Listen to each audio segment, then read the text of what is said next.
Hello everyone, we hope you're all doing well. Welcome to one more video as part of your InstaEthics GS4 initiative presented to you by Insights IAST. In this video, we will focus on one very simple and basic question as to who is a leader. We'll try to answer this simple question. Now, when we talk about any ethics philosophy, we have to start from the ancient times, be it from the perspective of India or be it from the perspective of outside the world. Some of the ancient philosophers that we have already spoken about include Aristotle, Plato, Socrates. Might not be in a very detailed manner, but still there is a mention of this. We will try to understand what Aristotle thinks as to who is a leader. Aristotle has made many contributions towards the development of human knowledge and understanding. We will talk about him and the Western thinkers and their philosophies at a later point in time. Aristotle, the Greek philosopher, has coined this term called as aesthesis. This is a Greek term. What it basically means, he says this is a higher order quality. In human beings, there are quite many qualities, higher order qualities. This is on a much higher level, advanced level compared to all other qualities. This higher order quality is present in each and every one of us. But the problem is, only few people have the quality of utilizing this in a better manner, utilizing this in an effective manner. Basically, is defining leadership. When he is saying higher order perception, my friends, he is trying to mean a person who has a larger holistic vision for himself and the people who he is leading. This quality, all right, as I told you, humans uniquely possess but used properly only by a few. This quality acts as a guide for others, okay, organizing them as well as mobilizing them. It acts as a kind of guide for others. When you're leading someone, your behavior, your actions will act as a guide for others, right? When you look at our national freedom struggle, all the leaders that participated in it, Gandhiji, Sardar Vallabhbhai Patel, Jawaharlal Nehru, Dr. B.R. Ambedkar, so many other leaders, they had this larger vision for a country such as ours. They tried to achieve this vision through their behavioral conduct, through their actions. This acted as a guide for others to follow them. This higher order perception or quality helped in mobilizing people, helped in organizing them, and more importantly, it also helped in connecting them in one perceptual apparatus. When I say one perceptual apparatus, what exactly does it mean? It means having similar notions about certain things, certain people, certain issues. That is the thing. A leader is someone who possesses this higher order perception. He is someone who has the ability to organize, mobilize people, guiding them and trying to arrive at one connected perceptual apparatus. I've told you what it means. Moving on. Aristotle has coined one more term which is quite important for us from the perspective of understanding who or what a leader is. Phronesis. This is also a Greek term. In this phronesis, a person having an understanding of the situation, that in itself is not okay, is not sufficient or adequate. That person or individual should also act on it. So, phronesis is understanding plus acting according to the various situations in a proper and in an adequate manner. When you translate this Greek word phronesis into English, these are the words which more or less have similar meaning to phronesis in Greek. What are these words? Practical wisdom. Other than that, you have common sense. Then you have prudence. What does prudence mean? Cautiousness. Okay? Practical wisdom. Why they have used practical? Most of the times we get knowledge. The way we receive knowledge in the present scenario is more bookish in nature. The real life knowledge, much of us have not witnessed it in proper way, in an adequate way. Practical wisdom. Now you have come across a solution through your education process. You can't apply that solution in a very blind manner to all situations. You have to make certain changes. In one's life, every day is different. You're learning something on a daily basis. You're learning something on your every project. You have to acquire all these experiences and come with a practical solution. That wisdom is something that is essential. That practical wisdom is something that is very essential for a leader, as per Aristotle.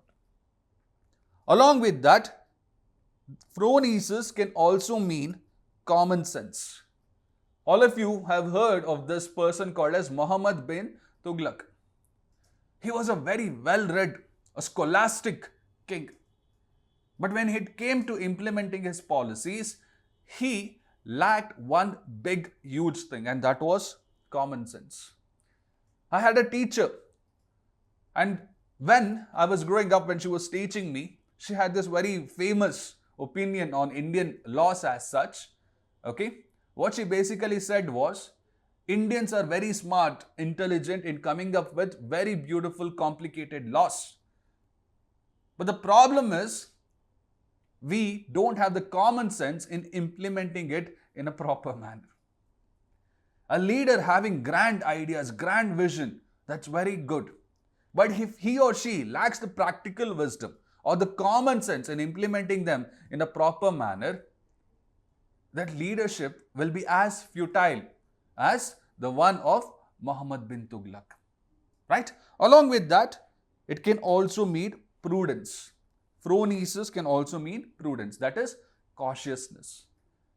A person should act in a way, a leader should act in a way by taking into consideration all situations, all the demands, all the interests of the stakeholders, and act in such a way that he will increase eudaimonia. This is also a Greek term. What does this eudaimonia mean? It means happiness or leading a good life. He uses his prudence or cautiousness by analyzing everything. He uses his common sense, his practical wisdom, everything to achieve an objective.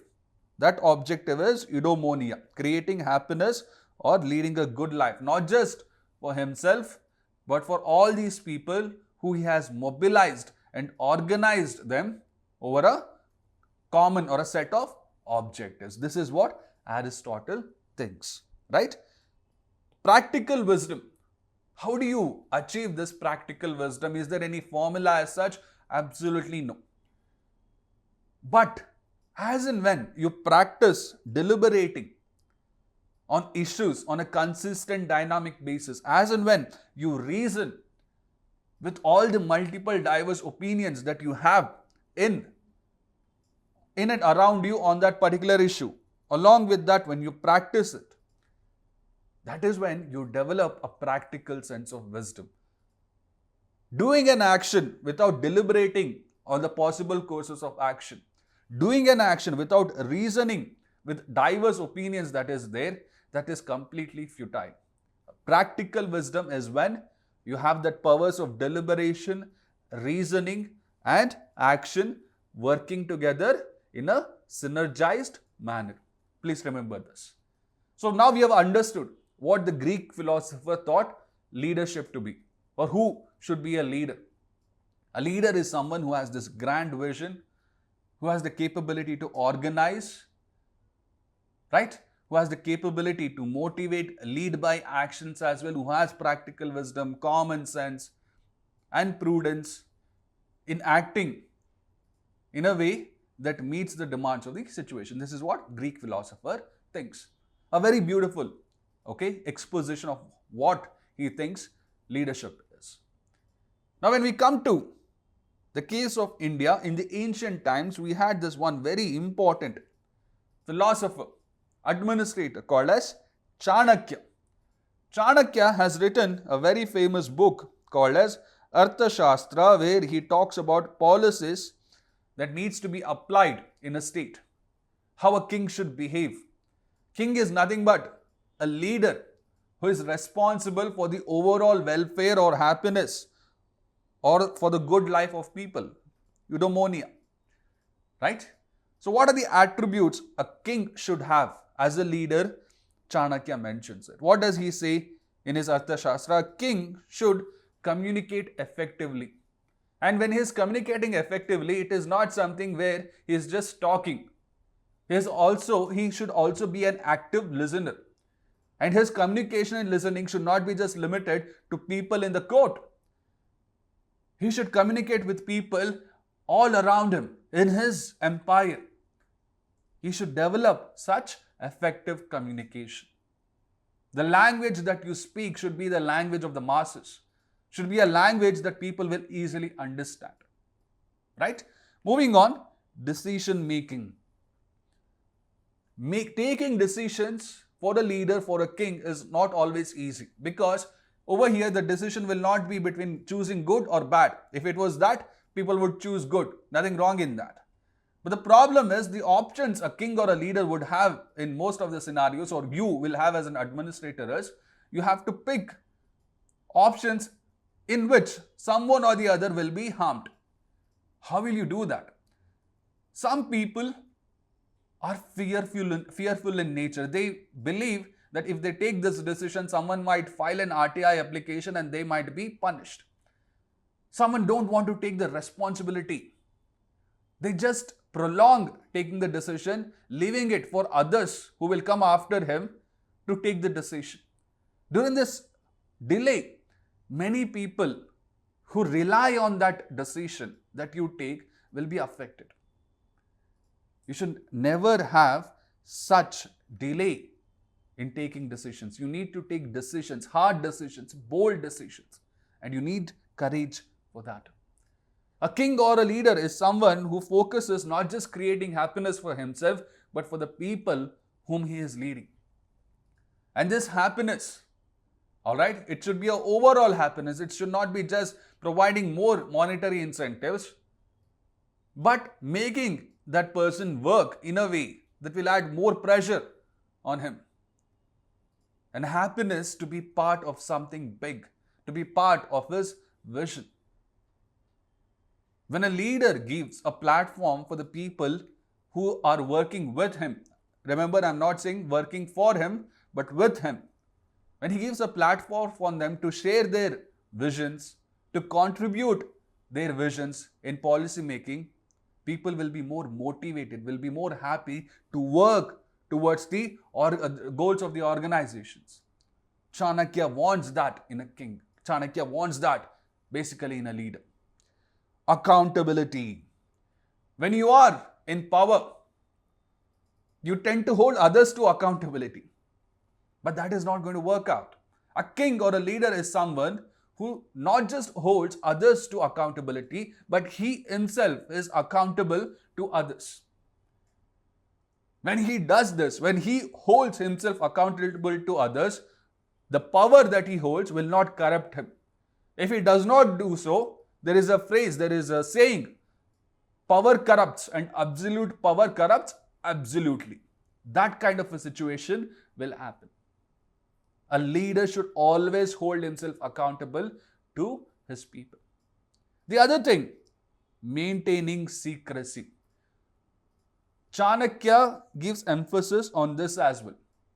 How can we interpret this? When you are in power, you will be interacting with many people, you will be coming across so much of information that are in the larger interest of the country. Leaking that information either directly or indirectly in any way might hamper the national interest. You've come across incidents where the important tender information related to a government contract was leaked. And this leaked information helped set of contractors who had paid money to the administrator to get the government tender, which was worth hundreds and thousands of crores. This is not something which is hypothetical. This has happened so many times over the last few decades. maintaining secrecy of the office. Even in our constitution, when someone takes an oath, they take an oath for the secrecy. Alright? You've read about this. A leader should have that ability, alright, to know which information is in the larger interest and should ensure that this information is not leaked in any way. He should not use that information for his own personal good. Right? These are the attributes that Chanakya thinks a leader should have. Compared to Aristotle, this is much more straightforward. This is much more holistic in nature. Right? Now, from your exam perspective, after knowing what these two philosophers think, let us talk about what ethical leadership is. Here, I just want to give you one caution. There are so many philosophers. Alright? I wish we could discuss few more of them, but due to constraint of time, we will be discussing just the important ones. But if you want to bring in more depth and originality in the answers, just try to know what other people think or other philosophers think about leaders, what they perceive as leadership, right? That would be useful. Coming back, this term ethical leadership, acting in a way that creates good, leading in a way that creates good. It is basically what ethical leadership is. When you look at Aristotle, when you look at Chanakya, both of them wanted leaders to be ethical in nature, right? We started in this way. Our foundation was quite strong. But as and when the time progressed, my friends, what happened? We witnessed events such as crusades, where many millions of people died. We witnessed events such as colonialism. We witnessed events such as World War I and World War II. And in this image, you see the European colonial masters dividing the world as and when or as in how they like it. Here, all of them were trying to lead the people, right, for all the wrong reasons. Whenever you're leading someone to a wrong objective, the quality of life, the safety, the happiness, everything goes down south. Nothing will be there. But in the recent few decades, right, the emphasis on ethical leadership has again come into the picture. When you want to build a country, you can't build it just on the foundation of economics. Yes, you can make your country a $5 trillion economy, a $10 trillion, so on and so forth. But all those objectives will be completely useless until and unless we have a governance system, until and unless we have a polity where people are leading for achieving something which creates eudaimonia or which creates good, which creates happiness, not just for themselves, but for everyone, collective welfare. As an administrator, right, this concept of ethical leadership, that is why it is very important for you, right? Let me just give you a small definition of what ethical leadership is. Ethical leadership is the art of leading people and making good decisions based on a defined set of values, right? We are reading this as part of human values chapter, right? Lessons and teachings from the lives of great leaders. This is the first part, right? Defined set of values. What are these defined set of values? It is very subjective in nature. Many people give many set of values that a leader should focus on or should imbibe in their life. I will just be discussing few of them. As per some, right, ethical leadership, right, what are the values that should guide a leader? They should be guided by fairness, right? What is fairness? Trying to treat everyone in a equal manner, right? When I say equal over here, it's not just that, they also have to focus on equity. Trying to treat the like people in a like manner and the different people in a different manner. You focus on both equality as well as equity. Accountability, I've already spoken about it. You have to hold the people who work with you accountable for their acts. You also should hold yourself accountable for your actions. It's a two-way street. Then Trust. This is important. A leader should lead by trust of the people who are following him, or people who are working with him. If he doesn't have the trust of the people, whatever objectives that this leader has will not be successful. Is it not? That is the reason why it is very important for administrators, for politicians in our country to have the people's trust. How to get people's trust? Acting in an ethical manner, showcasing that integrity, showcasing courage, being transparent in their life. That is how you generate trust. People followed Mahatma Gandhi ji because they trusted the leader. People followed Nelson Mandela because they trusted him.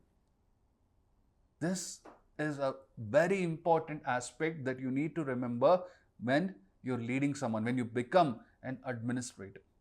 In most of the case studies, right, when you are put into a hypothetical situation, you remember whatever course of action that you take, it should lead to the generation of trust as well. It should lead to the generation of eudaimonia, the good life, right? I told you in the beginning, in human values, this is a very important chapter for both section A and section B.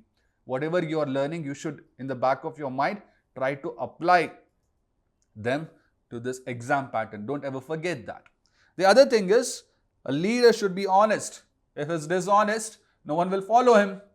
And if he is himself dishonest, people will also be dishonest. If they feel that their leader is a corrupt person, they will also encourage corruption-related activities in their own life. Yatha Raja Tata Praja. You've heard of this. If a leader is honest, we can ensure that the governance system will also be honest. You have your equality, right? This concept which we have already spoken about it, right? Other thing is respect.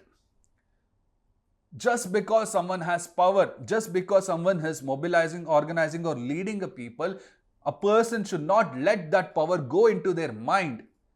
If they let that power get into their mind, they will be treating others who are working with him in a very cruel and degrading manner. A leader should always have respect for everyone with whom he or she is interacting.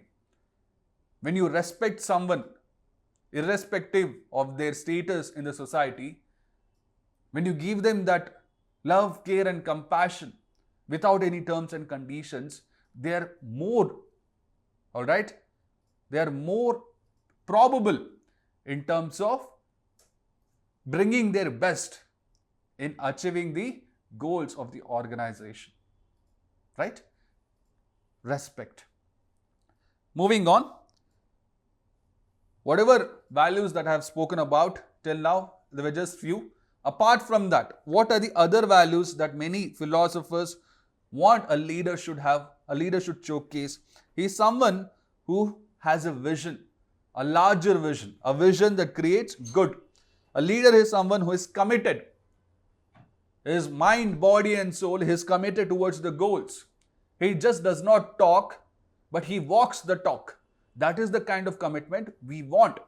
If you are asking your subordinates to pay taxes in a transparent manner, to come up with their own properties that they have so that everyone in the public knows how much of property they have, the leader should lead by example. He should also showcase his properties, right? The worth of his properties.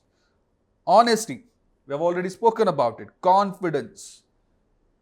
People tend to follow those who showcase confidence. And this confidence a leader will have when he has acquired good amount of aptitude skills related to that subject. Along with that, he has a definite set of values, ethical values backing it. Gandhiji was always confident that he was going to win the national freedom struggle through the means of non-violence. It was this confidence that made people to give up violent ways of achieving freedom, which we witnessed in Chauri Chaura incident. It was this confidence that made people to give up violence that came in the immediate aftermath of partition of India and Pakistan. Confidence is very important, right? Along with that, trustworthiness. We have already spoken about it. Transparency. A leader should act in a way where his actions can be analyzed, where his actions can be deliberated and studied upon not just by himself but also people around him. When people analyze the leader's actions, they might have better and effective and efficient ways of achieving certain things. Nothing wrong with that. If someone is not transparent enough, if they take decision as and when they want, as and how they like, they might take decisions which are ineffective in nature. They might take decisions for the goodness of that leader himself or the family or the members in a very selective manner. Does it inspire trust when a leader doesn't take decision in a transparent manner? Absolutely not. Right? A leader should always showcase transparency. That is the reason why we have all these major policies such as Right to Information Act, where we are trying to bring transparency in the way the public looks at the administrators. We're trying to bring Right to Information Act under whose purview we have the major leaders such as Chief Minister, we have Prime Minister under it, right? Remember that even the office of Prime Minister, Chief Minister or any state authorities come under the purview of RTI to improve transparency. There are certain exclusions, for example, the investigative agents and all such kind of things. We won't get into the technicality of it. Along with that, a leader should come across genuine. He should not showcase a false set of values to get that immediate support and trust.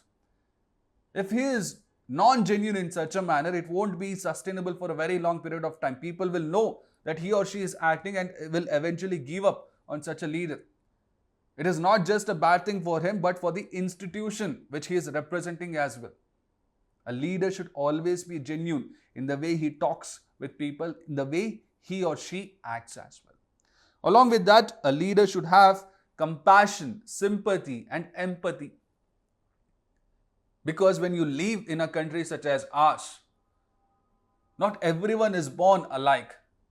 Everyone is born in different circumstances. You need to be able to put yourself in the shoes of those who have less than us and look at them and lead them in such a way or interact with them in such a way that will create happiness in their life. All these things will not be possible until and unless you have compassion, sympathy, and empathy for them. We will discuss about these three terms in a much more detailed manner in the next few classes. So don't worry. Okay, we will bring out what exactly compassion means, what is sympathy, what is empathy, what is the difference between all these three terms. Then communication. The first thing that Chanakya talks about, effective communication. We've already done that. Social responsibility. A leader, the way he or she acts should be in a way which is socially responsible. We have come across many political leaders making comments which are insensitive in nature. This is something which is troubling us in the last few weeks. Even in their personal capacity, the way they act should be in a socially responsible manner. They belong to the public, leaders, right? Along with that, they need to have the appetite to take risk. Arthashastra, Chanakya spoke about decision making. Why many people don't want to take decisions in a very timely manner? Because they're afraid, they don't have the appetite for risk. Last but not the least, universal love. A leader should have this quality. Not just a leader, any human being should have this quality, to be more precise. When you're able to love those people who are not your kith and kin, that is when the understanding builds. That is when you realize unity. When you showcase love, you receive love. All these things are quite important, or all important values that a leader should have, irrespective if the leader is in public domain, private domain. Right? Moving on. I will just mention few names and discuss what unites all of them. What I want from your side is try to make a list of 10 more leaders that you think showcase these values. All right, so that you have a list of examples that you can quote in your UPSC exams. Who are these leaders? You know all of them. You know all of these leaders, right? This is Martin Luther King Jr., Mahatma Gandhi ji, Abraham Lincoln, Nelson Mandela. When you look at all of these leaders, they exhibited certain important values. All of them had a larger vision. All of them committed themselves. All of them showcased honesty, confidence. All of them had the appetite to take risk in their life. Martin Luther King Jr. was not afraid of all these threats that he received. Mahatma Gandhi was not afraid of walking on a path, even if he did not have any support from others, so long as that path led to goodness. Abraham Lincoln, he took his own cabinet members who were against slavery system, he tried to convince them and he abolished it. Right? When you look at Nelson Mandela, when he became the president of South Africa after this apartheid regime was removed, he conducted his behavior in such a manner that even those people who were unhappy with Nelson Mandela coming to power, even they started to follow the leader because of the way he showcased that universal love. Universal love not just for people belonging to his ethnicity, love for everyone in the country, everyone in the world. This is what a leader should have, right? I want you to make a list where leaders have showcased these values in a predominant manner as per your understanding, because this will give you good amount of points that you can write in your exams, right? Along with that, when we look at the present status of leadership in the world, I'll just read out certain things. DHFL scam, this is happening. This is unveiling in the recent few days. Money trail takes CBI to underworld's drone. This scam is not just restricted to DHFL. You take public, you take private enterprises. It's always been there. Gold scam, CWG scam, right? When we look at this image, it talks about the Russia-Ukraine war.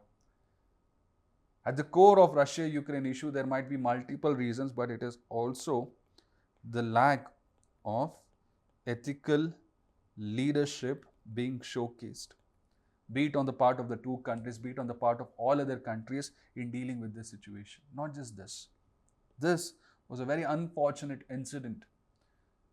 This is a Syrian kid, Aylan Kurdi, whose body washed up. When we look at some of the important crises that we have in our country, refugee crisis is one of the topmost. We have climate change. We have so many other crises, nuclear weapons, so many other crises. We're not able to resolve them. There are multiple reasons for that. But what is at the core, or one of the most important reasons for all these crises still persisting, it is the lack of leadership, ethical leadership, whose objective is to create good for everyone, not just for the few sections, right? Then you have hate speeches. Hate speeches, when you look at our political leaders, be it of any political parties, in the last few decades, they have been making quite a lot of it. There is an increasing frequency of this. All these are manifestations of dilution of leadership in the world. So when we talk about what is it that you need to do, I can give you a very elaborate answer. But at the core of this elaborate answer, there is just one thing, one quote that you need to remember. The quote is very simple. The most important thing about leadership is your character and the values that guide your life, right? Here the important key word is character and values. How do you build your character? How do we ensure that you have a proper set of values? You need to be educated in such a way. You need to recognize, celebrate leaders who have such behaviors, who showcase such traits. I can say in a private enterprise, you need to have accountability mechanism on a public level, right? Not just having RTI, but dealing with RTI cases in a timely and effective manner. All these are true, all right? These are the things that you yourself can come up with, so long as you know that leaders are someone who show a positive character and they're guided by the right set of values. We have to create a foundation for that. Our politicians should showcase character where they're not defecting from one party to the other party. When they're doing such kind of things, will we have trust on a democratic process? Absolutely not. Education should not create people who have degree. Education should create leaders. Leaders who showcase character, who showcase values, which will increase eudaimonia for people in the world, in the society in which they live. This is the way to improve ethical leadership in a very simple manner. How exactly you can do that? What are your possible course of action? That I will leave up to you. Right? To improve ethical leadership in private field, we have come up with CSR, corporate social responsibility. All of you know that. You can make the linkages. That's not a difficult thing, right? I just wanted to underline the core important way of building ethical leadership. I hope whatever we discussed was useful to you, right? Thank you for your time and patience.